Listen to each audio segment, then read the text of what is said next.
ফতুয়া লয়া খালি ফিরে, ফতুয়া বাঁচে টোকায়। হাফেজ রে তারাবির বিনিময় নেওয়া জায়েজ আছে? আরে তোরে বিনিময় হাফেজ চাইলো কবে? কবে চাইছে হাফেজ যে এত টাকা দিতে হবে? চাইছে আজ পর্যন্ত? তুই তো তোর হুকুম শিখোস নয়, আমরা তো আমাদের হুকুম শিখি নাই।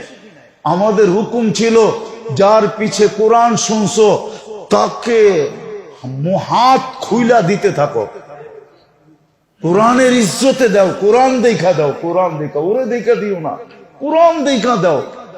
হাফেজ যেন বাহির হয় সুদেশ। আপনাদেরকে কেমনে বুঝামো? দুইটা তো বেজে গেল।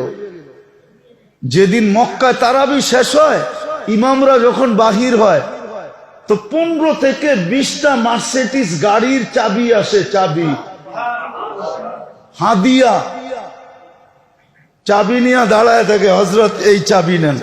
আর এটা কি? মার্সিডিজ। এটা কি? এই ব্র্যান্ড। এটা কি? কি এটা? আপনার পিছে কোরআন শুনছি, হাদিয়া। রিয়ালের বান্ডেল তো বাদই দিলাম। আপনার হুকুম তো এটা ছিল যে হাফেজকে হাদিয়া দিয়া এত দাও। ও তো চায় নাই। ফতুয়া জিগায় তারাবি পড়ায়া টাকা নেওয়া জায়েজ আছে? তুই হাফেজের ফতুয়া তুই জিজ্ঞেস করস কেন? তুই তোর ফতুয়া জিজ্ঞেস কর যে তারাবি পড়তেছি, আমার উপরে হুকুম কি বলেন। ও জিগায় হাফেজ একটা, ঠিক না? হ্যাঁ, ওই কাহিনীর মতো বলে অমুকের পোলায় পশ্চিম দিকে মুখ কইরা পেশাব করলো, ওইটা জিজ্ঞেস করে না। ওইটা জিজ্ঞেস করে, কিন্তু ওর পোলায় যে ডেলি করে এটা জিজ্ঞেস করে না। যে আমার পোলা পশ্চিম দিকে মুখ কইরা পেশাব করে, এটা জায়েজ কি জায়েজ না, এটা জিজ্ঞেস করে না। ও জিজ্ঞেস করে আঙ্গুল উঠে, আপনার পোলা পশ্চিম দিকে মুখ কইরা পেশাব করে কেন?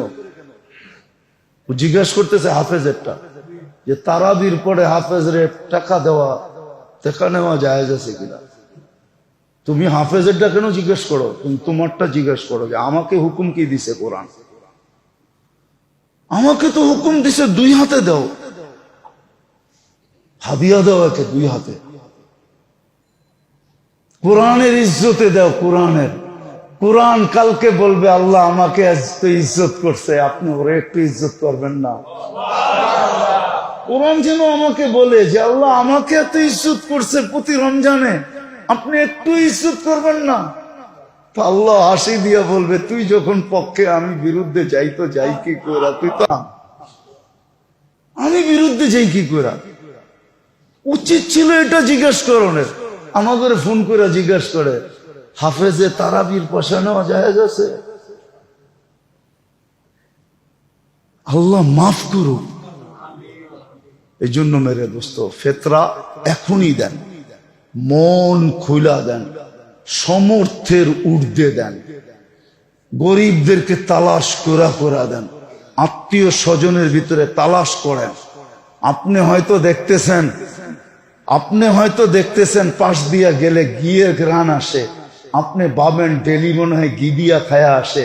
হইতে তো এটাও পারে যে খায় নাই, খাইছে ডাইল দিয়া, কিন্তু সমাজে চলার লেগা বাইর হওয়ার আগে মুসে একটু ঘি লাগায় বেরিয়েছে। এইটাও তো হইতে পারে। মনে বোঝেন নাই? না বোঝেন নাই। এই কাহিনী শুনছেন কোনোদিন? শুনেনও তো নয়। আত্মমর্যাদাশীল মানুষ ঘরে ক্ষুধার্ত চলতেছে, বাহিরে কেমনে বলে যে ঘরে ক্ষুধার্ত? তো ওই বাহির হওয়ার আগে ওই যে কোনায় একটু ঘি লাগা রয়েছে, ওইটা হাতে লাগাইয়া একটু মুছে লাগাইয়া মুখে একটু লাগাইয়া বেরিয়েছে, যাতে প্রতিবেশী পাশ দিয়ে গেলে ঘিয়ের ঘ্রাণ পায় আর বলে না ঘি দিয়া তো মাইরা আইছে। আসলে কিন্তু ক্ষুধার্ত ছিল। এরকম আমাদের আত্মীয় স্বজন বহুত আছে, পাড়া প্রতিবেশী বহুত আছে যে মোছে ঘি লাগিয়া বাইর হয়, বাহিরে জানতে দেয় না, খবর নন ভিতর থেকে।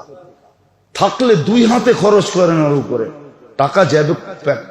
আজকে যদি দুনিয়ায় কিয়ামত হয় কালকে সকালে, বলেন আপনাদের ব্যাংক ব্যালেন্স কোন জায়গায় যাবে?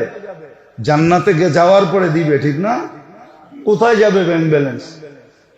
কোথায় যাবে ঘরের গচ্ছিত সোনা? কোথায় যাবে সম্পদ? বলে দুই হাতে খরচ করেন, সমর্থের ঊর্ধ্বে দেন। আল্লাহ আমাদেরকে আমল করার তৌফিক দান করুন।